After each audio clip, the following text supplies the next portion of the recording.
Academy. Hi friends, welcome to Harish academy. ఈరోజు వార్తలు నిలిచిన జాతీయ అంతర్జాతీయ రాష్ట్రీయ అంశాల గురించి, వార్తలు నిలిచిన వ్యక్తులు, అవార్డులు, పుస్తకాలు, మరి క్రీడా సంబంధిత సమాచారం ఒక్కొక్క అంశాన్ని వివరంగా తెలుసుకుందాం. ఈరోజు ఫస్ట్ టాపిక్ వచ్చేసి national highways authority of India మరియు IIIT ఢిల్లీ సంస్థల మధ్య కుదిరిన రహదారుల భద్రతా ఒప్పందం. ముఖ్యంగా పోటీ పరీక్షలకు ప్రిపేర్ అవుతున్న ప్రతి ఒక్క అభ్యర్థి, ఏ పోటీ పరీక్షన కానివ్వండి, ఏ స్థాయి పోటీ పరీక్షన కానివ్వండి, వార్తలు నిలుస్తున్న ఒప్పందాలపైన ప్రత్యేక శ్రద్ధ చూపండి. ఏదైనా ఒప్పందం వార్తల్లోకి వచ్చిందంటే ఏ సంస్థలు ఆ ఒప్పందం పైన సంతకాలు చేశాయి, ఎందుకోసం ఆ ఒప్పందం అనేది ఉద్దేశించబడింది, ఇంకేమైనా ప్రత్యేకతలు ఉన్నాయా, ఏమైనా అడిషనల్ ఇన్ఫర్మేషన్ కూడా చూడండి. సో ఇక్కడ అబ్జర్వ్ చేస్తే భారతదేశంలో జాతీయ రహదారులకు సంబంధించిన ఒక ప్రాధికార సంస్థ national highways authority of India మరియు ఒక ఇన్స్టిట్యూషన్, ఢిల్లీలోని institution Indraprastha. So Delhi Indraprastha institute of information and technology, ఈ రెండు సంస్థల మధ్య కుదిరిన ఒప్పందం యొక్క ఉద్దేశం ఏంటంటే టు ఎన్హాన్స్ రోడ్ సేఫ్టీ, రహదారుల భద్రతని పెంపొందించడానికి వీరు కృత్రిమ మీద ఆధారంగా ప్రత్యేకంగా చొరవ తీసుకోబోతున్నారు. సో కృత్రిమ మీద ఆధారంగా రహదారుల భద్రతను పెంపొందించే ఒప్పందం పైన ఇటీవల ఏ రెండు సంస్థలు ఒప్పందాన్ని కుదుర్చుకుంటూ వార్తల్లోకి వచ్చినాయి అంటారు. That's it. సో గుర్తుపెట్టుకోండి.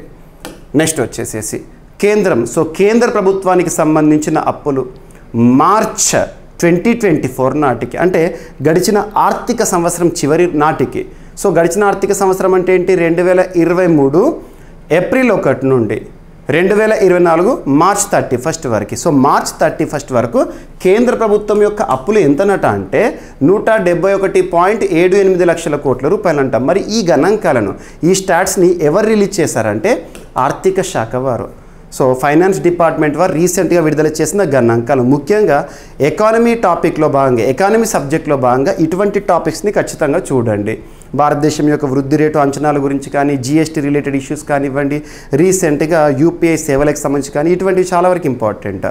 సో ఇక్కడ ఆర్థిక శాఖ ఏం చెప్తుంది అంటే మార్చి 2024 వరకల్లా కేంద్ర ప్రభుత్వం మొత్తం అప్పులు వచ్చేసి 171.78 లక్షల కోట్లకు పెరిగాయని ప్రభుత్వ అప్పుల నిర్వహణ త్రైమాసిక నివేదిక పేర్కొంది.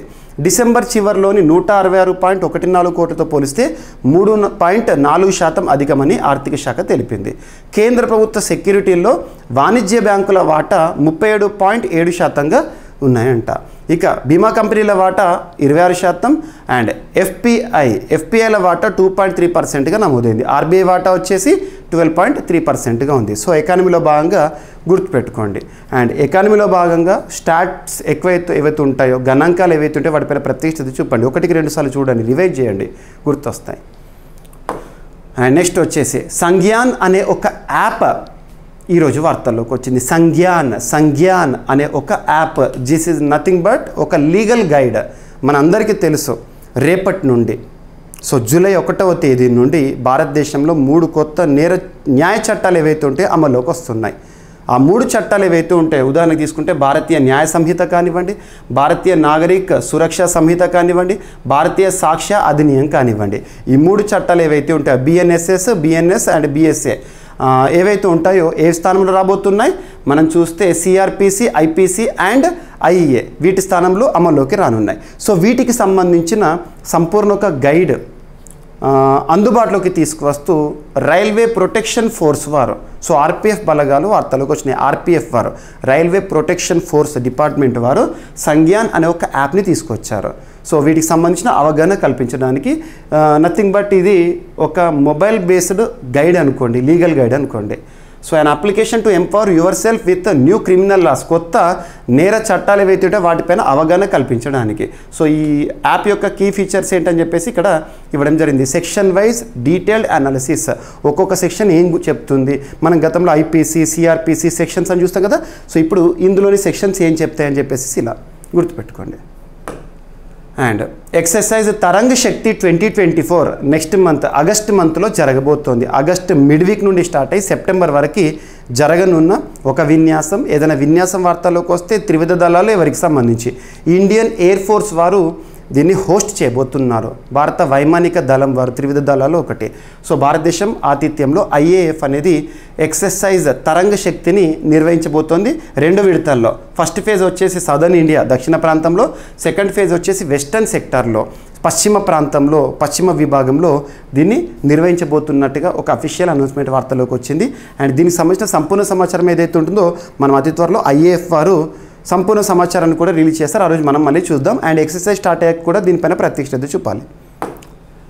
అండ్ కొత్త నేర న్యాయ చట్టాలపై 1వ తేదీ అంటే రేపటి రోజున అన్ని పోలీస్ స్టేషన్లో, భారతదేశంలోని అన్ని పోలీస్ స్టేషన్లో ప్రత్యేక కార్యక్రమాలు నిర్వహిస్తారట. ఇంతకుముందేమో RPF వారి సంజ్ఞాన్ అనే యాప్ చెప్పాను. సో ఇప్పుడు అన్ని కొత్త చట్టాలు మనం చూడబోతున్నాం. కొత్త చట్టాలు ఇంట్రొడ్యూస్ అవుతున్నాయి అంటే కొన్ని రోజుల వాటి అర్థం చేసుకోవడానికి సమయం పడుతుంది. సో ఇప్పుడు పోలీస్ డిపార్ట్మెంట్, అందులోనూ పోలీస్ డిపార్ట్మెంట్ అనేది లీగల్గా మనం చూస్తూ ఉంటాం. ఆ సెక్షన్ ఈ సెక్షన్ కేసులను చూస్తూ ఉంటాం వారిపైన అవగాహన కల్పించడానికి. సో కొత్త నేర న్యాయ చట్టాలు అమల్లోకి వచ్చే జూలై 1న దేశవ్యాప్తంగా ఉన్న 17,500 పోలీస్ స్టేషన్లో ప్రత్యేక కార్యక్రమం నిర్వహించనున్నాయంట. ఇందులో మహిళలకు, యువతకు, విద్యార్థులకు కొత్త చట్టాల్లోని కీలక అంశాలపై అవగాహనను కల్పించనున్నారు. బ్రిటిష్ పాలన నాటి IPC, CRPC, Indian evidence act స్థానంలో భారతీయ న్యాయ సంహిత, భారతీయ నాగరిక సురక్ష సంహిత, భారతీయ సాక్ష్య అధినియం జూలై 1 రేపటి నుండి అమల్లోకి రానున్న సంగతి మనందరికీ తెలిసిందే. సో దీనిపైన దేశవ్యాప్తంగా ఉన్న అన్ని పోలీస్ స్టేషన్లు కూడా అవగాహన కార్యక్రమాలు. అండ్ అణు సామర్థ్య స్వల్ప శ్రేణి, మధ్య శ్రేణి క్షిపణులను తయారు చేస్తామని చెప్పేసి పుతిన్ వార్నింగ్ ఇస్తున్నారు. ముఖ్యంగా అమెరికాకి ఇస్తున్న ఒక హెచ్చరిక. సో ప్రస్తుతం అమెరికా, రష్యా మధ్య దూరం అనేది మరింత పెరుగుతుంది కూడా. సో ఇక్కడ చూస్తే అణు సామర్థ్యం గల న్యూక్లియర్ వార్ హెడ్స్, అణు సామర్థ్యం గల స్వల్ప మధ్య శ్రేణి క్షిపణుల తయారీని పునఃప్రారంభిస్తామని రీసెంట్గా గత శుక్రవారం రోజున జూన్ 28న రష్యా అధ్యక్షుడు వ్లాదిమిర్ పుతిన్ గారు అమెరికాను హెచ్చరించారు. ఈ క్షిపణులను ఆసియా, ఐరోపాలో అగ్రరాజ్యం మోహరించిందన్న వాస్తవాల నేపథ్యంలో పుతిన్ ఈ వ్యాఖ్యలు చేశారంట. స్వల్ప మధ్య శ్రేణి అణు క్షిపణులను ధ్వంసం చేయాలని 1987లో అమెరికా, రష్యా మధ్య ఇంటర్మీడియట్ రేంజ్ న్యూక్లియర్ ఫోర్సెస్ ఒప్పందం ఇప్పటికే కుదిరింది. అయితే మాస్కో దీన్ని ఉల్లంఘిస్తోందని పేర్కొంటూ 2019లో ఆ ఒప్పందం నుంచి అమెరికా వైదొలిగింది. సో ఇప్పుడు రష్యా ఏం చెప్తుంది? ఈ క్షిపణి వ్యవస్థను అమెరికా తయారు చేస్తుంది, ఇప్పుడే మాకు తెలిసింది, ఒప్పందం నుంచి అమెరికా తొలగినా మేము మాత్రం వాటిని ఉత్పత్తి చేయలేదు, అయినా కూడా ఇప్పటి వరకు పాటించాం, ఇక మీదట మేము కూడా వాటిని తయారు చేస్తామని చెప్పేసి రష్యా చేస్తున్న హెచ్చరిక అమెరికాకి. అండ్ తెలంగాణ రాష్ట్రానికి సంబంధించి హరితహారం, గత ప్రభుత్వము ప్రారంభించిన హరితహారం ఏదైతే ఉందో మొక్కలు నాటే కార్యక్రమం, అటవీ విస్తరణ లేదా పర్యావరణ సంరక్షణ అనగానే మనకు రాజ్యాంగంలోని ఏ ఆర్టికల్ గుర్తుకు రావాలి? Part 4 ఆఫ్ ఇండియన్ కాన్స్టిట్యూషన్, ఆదేశిక సూత్రాలు, అందులోని 48A గుర్తుంచుకోండి. సో స్కీమ్ పేరును మారుస్తూ లోగో విడుదల చేసింది తెలంగాణ సర్కారు. హరితహారం స్కీమ్ పేరును వన మహోత్సవంగా పేరు మారుస్తూ తెలంగాణ రాష్ట్ర ప్రభుత్వం నిర్ణయం తీసుకుంది. ఈ దిశగా కొత్త లోగోను శుక్రవారం రోజున విడుదల చేసింది. 1950లో అప్పటి కేంద్ర వ్యవసాయ శాఖ మంత్రి KM మున్షి గారు మొక్కలు నాటే కార్యక్రమం ప్రారంభించి వన మహోత్సవంగా నామకరణం చేశారు. అదే పేరుతో కాంగ్రెస్ ప్రభుత్వాలు మొక్కలు నాటే కార్యక్రమాలను గతంలో నిర్వహించాయి. ఆ కార్యక్రమాన్ని ప్రారంభించి ఈ ఏడాదితో 75 సంవత్సరాలు అవుతున్న సందర్భంగా వన మహోత్సవం పేరుతో తెలంగాణ రాష్ట్ర ప్రభుత్వం మొక్కలు నాటే కార్యక్రమాలు ప్రారంభించబోతుంది. ఇక మనం హరితహారం అనే పేరు విన్నాం, వన మహోత్సవం అనే పేరు వింటాము. అండ్ విక్రమ్ మిశ్రీ నియామకం. సో ఇటీవల యాక్చువల్గా కొన్ని డిపార్ట్మెంట్కి సంబంధించి నేను సెక్రటరీలు ఎవరుగా నియమితులయ్యారు అవి చెప్పాను, కానీ ఇక్కడ ఇది ఇంపార్టెంట్ టాపిక్. సో ప్రస్తుతం జాతీయ భద్రతా ఉపసలహాదారుగా ఉన్న విక్రమ్ మిశ్రీ విదేశీ వ్యవహారాల విదేశీ వ్యవహారాల శాఖ నూతన కార్యదర్శిగా రీసెంట్గా నియమితులయ్యారు. జూన్ 28న ఇండియన్ ఫారిన్ సర్వీసెస్ 1989 బ్యాచ్కు చెందిన ఈ సీనియర్ అధికారి చైనా వ్యవహారాల్లో నిష్ణాతుడు. వినయ్ క్వాత్రా స్థానంలో ఇతను బాధ్యతలను జూలై 15వ తేదీన స్వీకరించబోతారంట. అండ్ కాంగ్రెస్ సీనియర్ నేత తెలంగాణ రాష్ట్రానికి సంబంధించి నిజామాబాద్కి సంబంధించిన వ్యక్తి, గత వైఎస్ రాజశేఖర రెడ్డి గారి ప్రభుత్వంలో మంత్రిగా విధులు నిర్వర్తించిన వ్యక్తి, PCC ప్రెసిడెంట్గా విధులు నిర్వర్తించిన వ్యక్తి. సో కాంగ్రెస్ సీనియర్ నేత, గతంలో బీఆర్ఎస్కి సలహాదారుగా కూడా పనిచేస్తారు బీఆర్ఎస్ ప్రభుత్వంలో. సో నిన్నటి రోజున మరణిస్తూ వార్తల్లోకి వచ్చారు. కాంగ్రెస్ సీనియర్ నేత మాజీ ఎంపీ డి శ్రీనివాస్ గారు కన్నుమూశారు. సో గుర్తుపెట్టుకోండి, ఓకేనా. ఉమ్మడి రాష్ట్రంలో మంత్రిగా, PCC అధ్యక్షుడిగా తను పనిచేశాడు. సో ఒక పుస్తకం ఎడ్ ఫైండ్స్ హోమ్, ఇటీవల వార్తల్లోకి వచ్చిన ఎడ్ ఫైండ్స్ హోమ్ అనే ఒక పుస్తకం ఆథర్ ఎవరని అడుగుతారు. సో చిన్నపిల్లలకు సంబంధించిన ఒక కామిక్ పుస్తకం Alia Bhatt, so Bollywood heroine, తను రాసిన మొదటి పుస్తకంగా చెప్పొచ్చు. రీసెంట్గా వార్తల్లోకి వచ్చింది అలియా భట్ రిటర్న్ బుక్ ఎడ్ ఫైండ్స్ హోమ్ అనే ఒక పుస్తకం, చిన్నపిల్లలకు సంబంధించిన పుస్తకం, కామిక్ బుక్, గుర్తుపెట్టుకోండి. సో ఇవి ఫ్రెండ్స్ ఈరోజు వార్తల నుంచి అంశాలు. ఒకసారి ర్యాపిడ్గా చూస్తే national highways authority of India and IIIT Delhi మధ్య కుదిరిన రహదారి భద్రతా ఒప్పందం. అండ్ కేంద్ర ప్రభుత్వం యొక్క అప్పులు 171.78 లక్షల కోట్లని ఆర్థిక శాఖ వెల్లడించిన అంశం.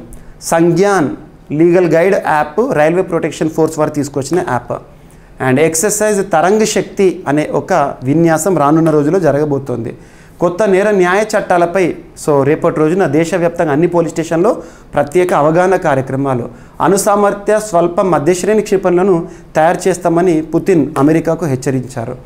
తెలంగాణ రాష్ట్ర ప్రభుత్వం గత ప్రభుత్వం ప్రారంభించిన హరితహారం ఇక మీదట వనమహోత్సవంగా అమల్లోకి రాబోతోంది. అండ్ విక్రమ్ మిశ్రీ విదేశీ వ్యవహారాల నూతన కార్యదర్శిగా నియామకం. అండ్ కాంగ్రెస్ సీనియర్ నేత డి శ్రీనివాస్ గారు మరణిస్తూ వార్తల్లోకి వచ్చారు. సో ఎడ్ ఫైండ్స్ ఏ హోమ్ అనే ఒక పుస్తకం అలియా భట్ ఆథర్. సో ఇవి ఫ్రెండ్స్ ఈరోజు వార్తలు నిలిచిన అంశాలు. మిస్లేనియస్ అంశాలను మిగిలిపోతే రేపటి క్లాస్లో జోడించి మరొకసారి నేర్చుకుందాం. రేపు కలుద్దాం. Thank you.